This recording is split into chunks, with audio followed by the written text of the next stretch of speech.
Madison Sheehan. Executive Director, State Board of Immigration Enforcement, Anthony Coker. Representing the Governor, the Commissioner for the Florida Department of Law Enforcement, Mark Glass. Director for the Florida Department of Law Enforcement, Melissa Bujeda. Their efforts and the many other local, state, and federal agencies that partner every day with ICE across the state of Florida demonstrate the power of teamwork. Their courage and professionalism are the foundation of our successes here. It is my privilege to introduce our first speaker, Deputy Director Sheehan. Good morning, everyone. Thank you again for being here. We're getting pretty used to doing these press conferences in Florida because Florida really is the model for the rest of the country for us to be able to conduct 287G enforcement. Throughout the state of Florida, we have over 335 agreements to be able to do 287G through our task force model, which gives some of these local officers immigration authority to be able to go out and effectuate change in their communities and truly put the American people first. As we've been working with the state of Florida, it really sets a model to the nation of what it looks like when the federal government and the state government is able to work together to effectuate change. We're able to work side by side as partners and not overreach as government to be able to go and remove the worst of the worst criminals. So I wanted to give you a quick timeline of what we've been able to do here in the state of Florida. Months ago, we started with Operation Tidal Wave, being able to have the largest 287G arrests in the country of over 1,000 arrests in just 1 week. We've then been able to open Alligator Alcatraz and the other facilities around the state. We've had multiple 287G ops that have proved to be very successful. We've been able to do CDL operations that we've been able to use that model nationwide, and now we have this one. And today, as Secretary Noem coined it just yesterday, Operation Dirtbag, to go after people who have attacked children in our communities. In just 10 days, we've been able to remove, in partnership with the state of Florida, over 230 of the worst heinous criminals from their streets. Our job as law enforcement is to protect the most vulnerable.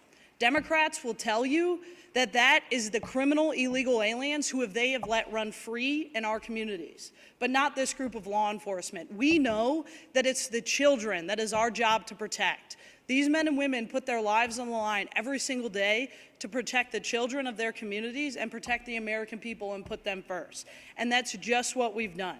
These heinous criminals have gone and attacked children at their most vulnerable state, and law enforcement has stepped up to the plate to remove them from the communities. Over the last 10 days, we have removed 54 sexual predators, 164 offenders of sexual crimes, 2 convicted murderers, 1 convicted of drug trafficking, and 8 other heinous felonies. The men and women of Florida law enforcement, thanks to Governor DeSantis' leadership, we've been able to set the tone for the nation of removing the worst of the worst. We've been able to partner in a way that we're able to model for the rest of the country, and I could not be more grateful for the opportunity that we have to stand together as law enforcement to be able to protect the American people. President Trump has made it his mission and allowed the men and women of ICE to go after alien criminals who came across the border due to open border policies. President Trump and Secretary Noem have made it a priority to let the men and women of ICE go out and do their job, to make historic partnerships just like here in the state of Florida and nationwide. And together, we have been able to remove, again, over 230 heinous criminals from their communities. Anybody who hurts a child in this country should not be allowed to run free. Somebody who has a lot of young people in their family, I know firsthand it is our job to protect them. When you have President Trump, who's a father and a grandfather, Secretary Noem, who's a grandmother and a mother, knows firsthand what it's like to be able to protect their young people in their communities. And that's what we're able to do every single day. So again, I want to thank Governor DeSantis. I want to thank the state of Florida for this historic partnership that we're able to have with 287G and how successful Operation Dirtbag has been. Thank you.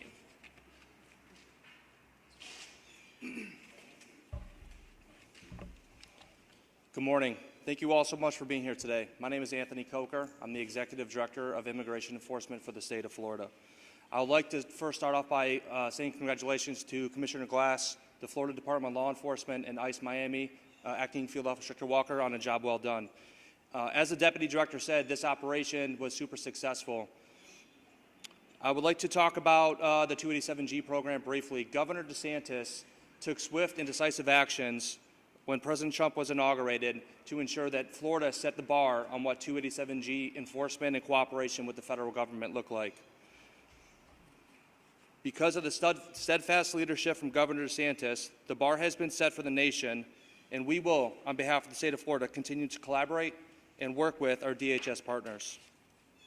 From day one, Governor DeSantis understood the all-hands-on-deck approach in this 287G program would be instrumental in the success of the program. I proudly stand here today on behalf of the state of Florida and say that every state agency in the state of Florida have active 287G certified credentials and have made a 287G task force arrest. This all-hands-on-deck approach could not be possible without the guidance from our great sheriffs and police chiefs and state agency heads. In closing, I would like again to thank and congratulate Commissioner Glass, the Florida Department of Law Enforcement, and ICE Miami on a job well done. Deputy Director Sheehan, we in the state of Florida, on behalf of Governor DeSantis, proudly stand shoulder to shoulder with the brave men and women of ICE as they continue to arrest and deport criminal illegal aliens out of our great state.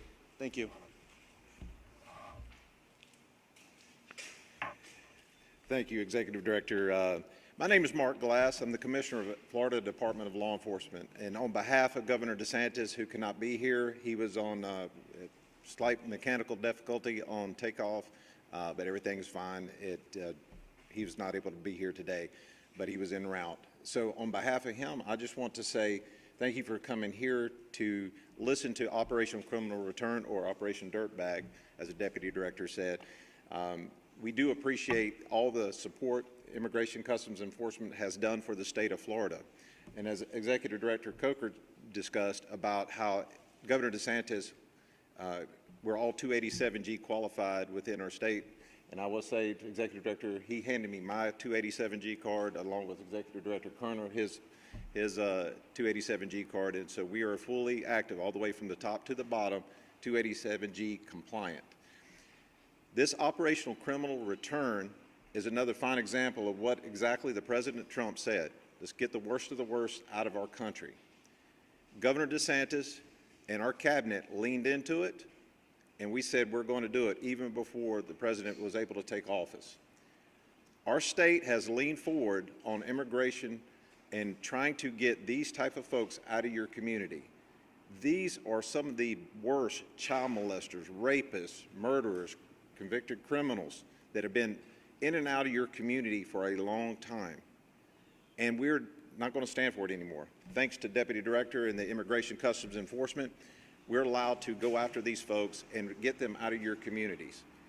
They preyed on our communities, they preyed on our children, they preyed on our people long enough.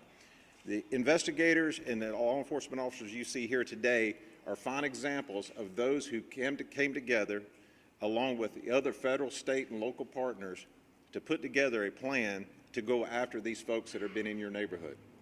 No more will they be in your neighborhood conducting havoc on some of these folks here. Now, I just wanted to let you take a look at your boards over here, some of the worst of the worst. Let's start with Armando Rodriguez Garcia, a registered sexual predator convicted of lewd and lascivious assault on an 8-year-old and 6 count of attempted sexual battery on a 9-year-old and 11-year-old. He has been arrested a total of 10 times. Then you have Ariel Bueno Valdez, another convicted sex predator who sexually assaulted a 5-year-old child. This individual was living freely in Florida's community before his arrest. And finally, another one you have over there is Jose Prieto Castillo, also a sexual predator who was convicted of lewd and lascivious molestation of a 9-year-old child. And the abuse didn't happen once. It occurred over a course of several years. And since coming to the United States, he's been arrested 19 times and has a criminal history to include homicide, assault on law enforcement officer, robbery, and kidnapping. Now, these are just a few of what we picked up. These are the pure evil that is running around in our country, and we got to expel that from our country. And this is just a few. We have attempted murderers. We have career criminals that are on this list that we've gone after, and to get them expelled out of here. But we can't do it by ourselves. It takes you as citizens to let us know where these folks are at. It takes federal, state, and local partnerships to work together to ensure that we protect our citizenship here in the state of Florida and our visitors. You're not going to victimize Florida. I promise you. This is a law and order state, and under the leadership of Governor Ron DeSantis, and I will even say Chief Financial Officer Blaise Ngolia's and law enforcement investigators were key parts and key players in this operation with FDLE, going to root out these people out of your community. And our cabinet members, they are part of leaning forward to protect your great state and our visitors. This is a free state of Florida. You could come here and enjoy yourself all day long, but you're not going to enjoy it on the expense of others. We will expel you from there. And if you are going to victimize our children and our people, and you felt that you're in control, the only thing, if you're a sexual offender, sexual predator, or career offender, and you are from a different country or you're here on an illegal status, I suggest the only thing you can control is volunteer yourself to come to this ICE station right here in Miramar, volunteer deport, and one of my agents will walk you to the airport and get you out of here. Or you can spend time at Alligator Alcatraz, Deportation Depot, and coming up, probably Panhandle Pokey, until we can get you out of here. So I just suggest to you, if you're that person that is out there, we're not going to tolerate it. This is a law and order state. And now I'm going to also just let you know, this lady beside me, Director Melissa Bojeda, led this effort in protecting our children. And right now, I'd like to bring her up to let her talk to you a little bit more about this operation. Director? Good morning. My name is Melissa Bujeda, and I am Director of Missing Persons and Offender Enforcement with the Florida Department of Law Enforcement. Thank you, Commissioner Glass and Governor DeSantis, for your steadfast leadership in immigration enforcement in the state of Florida. A short time ago, I was honored to become Director of Missing Persons and Offender Enforcement, and within a very short time, I was in awe of the number of sex offenders and predators who were on our registry, living in our communities, who were here illegal. I immediately created a plan, took it to Commissioner Glass, and he had 3 words: let's do it. And within a very short time, well, he also had some other words: how fast can we do it? So within a very short time, it was an all hands on deck for FDLE members within this agency. Every region of FDLE in the state of Florida took part of this operation, and 230 arrests were made within a 10-day period. Thank you to DFS for also assisting in the mission, and I just want to thank every FDLE member, analyst who took part to make this such a successful endeavor for the Florida Department of Law Enforcement, for the state of Florida, and as well as the United States of America. Thank you. And with that, we'll open it up to a few questions. Yes. Two questions for you.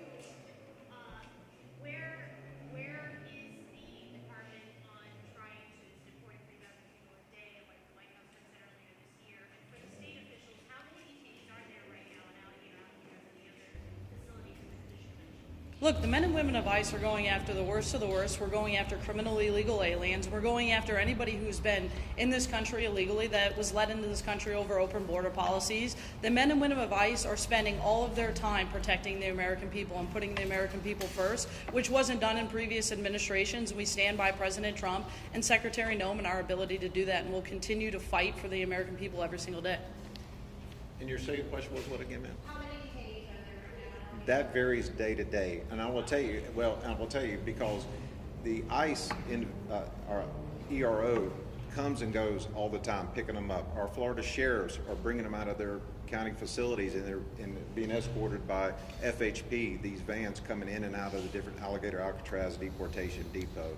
It will go from 3,000, it could be more than that, it could be less than that, but every day adjusts. I would recommend you go to one of our websites, which is the Executive Director Coker has, that we have on there with how many people we've detained, and I think that will answer your question on a daily basis. Some of the senators are from Cuba and Venezuela. Are they going to be deported If you've been in this country illegally and ICE has apprehended you, or Florida through our 287G partnership, you'll be ultimately put through immigration proceedings, received your due process, and then ultimately removed from this country, turning the point of the judge. We have multiple agreements with different countries to make sure that everybody that is not supposed to be in this country is returned. Yes. I just want to make sure it's clear. Commissioner Glass, I think you said if these individuals self-report, they'd be taken to the airport versus if they're caught, then they'll be taken to a detention facility. Is that? Yeah, absolutely. So we encourage everybody to self-deport. If you show up here and you want to self-deport immediately, you absolutely can. We're more than happy to escort you through that. You can use the CBP home app and go home almost immediately and not even have to interact with immigration law enforcement. But if you choose to stay in this country illegally and we find you, you will go through your immigration proceedings and ultimately be removed from this country. So there's Yes. somewhat of an assurance that those individuals wouldn't get taken to, say, Alligator Alcatraz. If you choose to self-deport, you can show up at an airport and self-deport at any time. Use the CBP home app. There's a stipend involved where they're able to receive almost $1,000 to be able to return home, also allowing us to pay for the flight. Yes. Yes, a federal judge has said that he will order the release of 13 people that were detained in Chicago. Is ICE going to release these people, and when, and if not, why? Look, we follow all judges' orders. As the men and women of ICE and CBP have been working in the city of Chicago, we've seen crime go down at historic rates with no help at all from the sanctuary city policies that we've seen from the governor as well as the leadership in Chicago. We'll continue to work in Chicago, but we'll also follow every judge order as we have before. Yes. Can you explain how most of these people were located? Were they mostly people who had, just been receiving their sentence in court, or were they found all throughout the community? And also, are most of the victims in these cases U.S. citizens? Well, look, we go after the worst of the worst criminals. We have many targeting apparatuses for us to be able to identify, use our intelligence, and work and piggyback with the state of Florida from the knowledge that they have on the ground. These are people with executable final orders for us to be able to remove from this country, and these are also built off of new intel, which I'll let the commissioner speak to. So not only are these ones if you're a sexual offender or sexual predator in the state of Florida, and I encourage everyone to go to FDLE's website to know your community, know what's sitting around you, know who's living around you. That registry is there for your protection, also to give you advice and give you to protect your family and children. But we have a lot that do not follow state statute and file and go report to the sheriffs and make sure that they're where they're supposed to be at. Are they living too close to schools, violating state's law? So what we do is we have some of those who still we have not been able to find based on their last known location, and those are called absconders, and you will see us put arrest warrants affidavits on them. So that's coming soon for those folks. So if you are not living where you're supposed to live at and you're a sexual offender, sexual predator, I suggest you go to your local sheriff and re-register yourself, or call FDLE, and let's put you right where you're supposed to be at so we can protect our community. Yes. Over 600,000 Venezuelans lost TPS, and a lot of them live here in Florida. Now they are undocumented. Is ICE going to go after them? Are they a priority in immigration enforcement operations? How is that going to deal with the people that lost TPS in Venezuela? Look, anybody who's in this country illegally, we will continue to go after and target anybody who is in our targeting system, whether you have a final order or we come across you in our 287G efforts. But our job is to keep the community safe. The men and women of ICE, as well as Florida, go after and using immigration law as it's written. We work within the laws that we are given, the laws that Congress gave us to work within, and that's what we're doing every single day. If we come across somebody that's illegal, we'll put them through immigration proceedings and ultimately be removed from this country. Yes. Kind of a follow-up to her question, but were these are already convicted offenders on your registry, and then you kind of maybe cross-check and said, you're illegal, you're illegal. Was that how this group was compiled? Yes, and I can let the commissioner get into the details, but absolutely. So so the court systems here in the state of Florida, if you're convicted of a sex crime, sex offender, sex predator, you're required by statute to enroll on the registry that way that protects the community.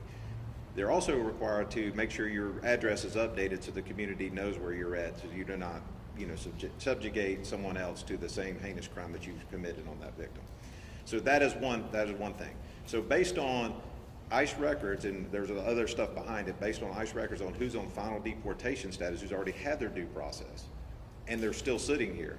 It's easier for us to go grab that person who's not supposed to be here at all, and they've been told to leave, and they're supposed to be sending them out, just to go find them, and then So for the most part, you knew who these guys were. You just had to go. a lot of them, yes, yes, yes, sir.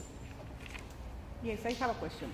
If these illegal criminals committed crimes against American children, are they going to be paying jail here, or are they going to be deported? Because then, what's the justice for the children that were molested?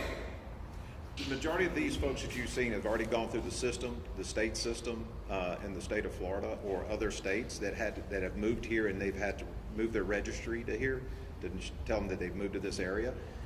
So they've either committed these heinous crimes in other states, or the majority of them were conducted here in the state of Florida. So they have already gone through legal proceedings. ICE has already put the deportation proceedings. They've gone through those due processes. So these folks have already been through so many processes, due process, and so it's beyond that part.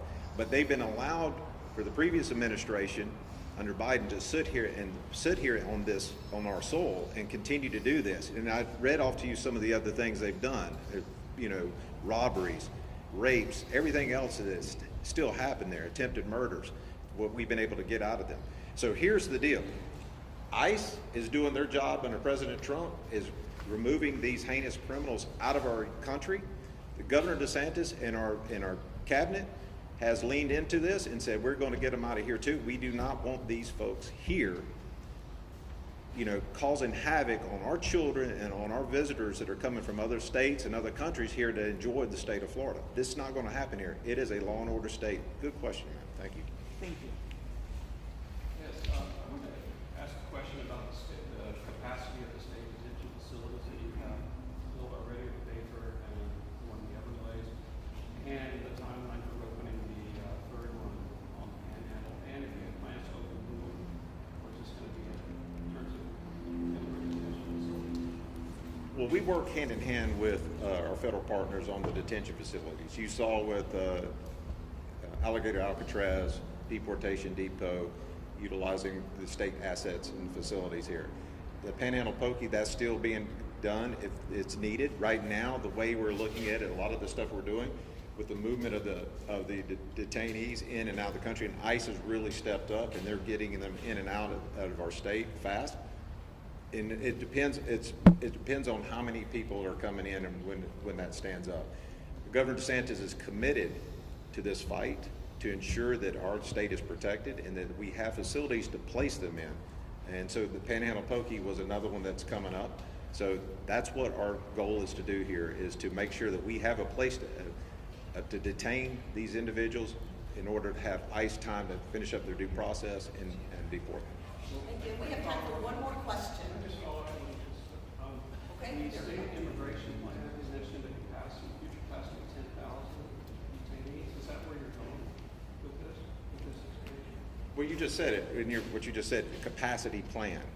We always plan for contingencies no matter what happens. If there's more that we discover or there's more that is needed, if the federal government is asking for more assistance, we can definitely provide that. If you paid attention to the governor and the cabinet and the State Board of Immigration, they are willing to do whatever it takes to ensure that this mission set goes off successfully. So that is all about a plan, just like you said. Thank you very much. Thank you.